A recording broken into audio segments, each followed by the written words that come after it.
ఆరు దశాబ్దాల తెలంగాణ ప్రజల ఆకాంక్షని నెరవేర్చి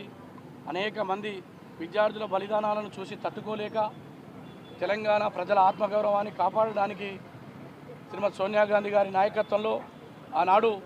తెలంగాణ రాష్ట్రం ఏర్పాటు చేయడం జరిగింది. ఈ దేశంలో ఉండబడేటువంటి బీసీ, ఎస్సీ, ఎస్టీ, మైనార్టీలు రాజ్యాధికారంలో రావాలని, ఆకలి, పేదరికం, దారిద్ర్యం లేనటువంటి సమాజం నిర్మాణం కావాలని, కులాలు, మతాలు, వర్గాలు అన్నిటిని కూడా మానవతా దృక్పథంతో ఆలోచన చేసి శ్రీమతి సోనియా గాంధీ నాయకత్వంలో ఆ రోజు యూపీఏ ప్రభుత్వం తెలంగాణ రాష్ట్రం ఇవ్వడం జరిగింది. ఆ తల్లి అనేక రకాలుగా ఆలోచించి కాంగ్రెస్ పార్టీ ఆంధ్రప్రదేశ్లో నష్టమైన, తెలంగాణలో అధికారంలో రాకపోయినా ఈ సమాజంలో ఉండబడేటువంటి 4 కోట్ల ప్రజలకు దేవతగా కొనియాడబడుతుందంటే ఆమెని ఈ తెలంగాణ సమాజం సూర్యచంద్రుడున్నంత వరకు ఆమెను మర్చిపోవడానికి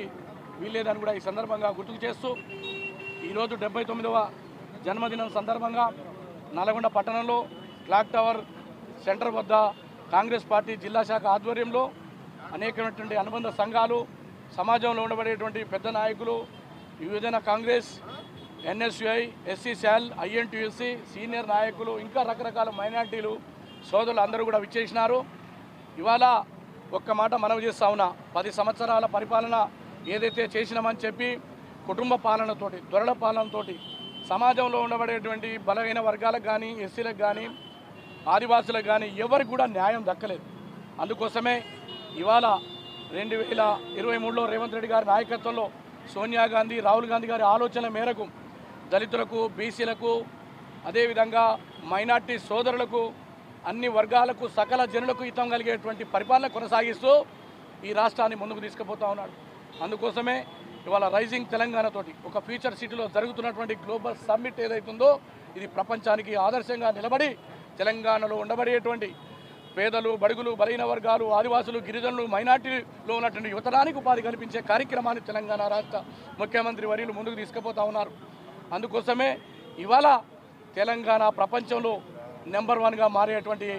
ప్రతి అవకాశాన్ని వినియోగించుకొని ప్రతిరోజు 18 గంటలు పనిచేస్తున్న తెలంగాణ రాష్ట్ర ముఖ్యమంత్రి గారికి ఈ కాంగ్రెస్ పార్టీ కార్యకర్తల పక్షాన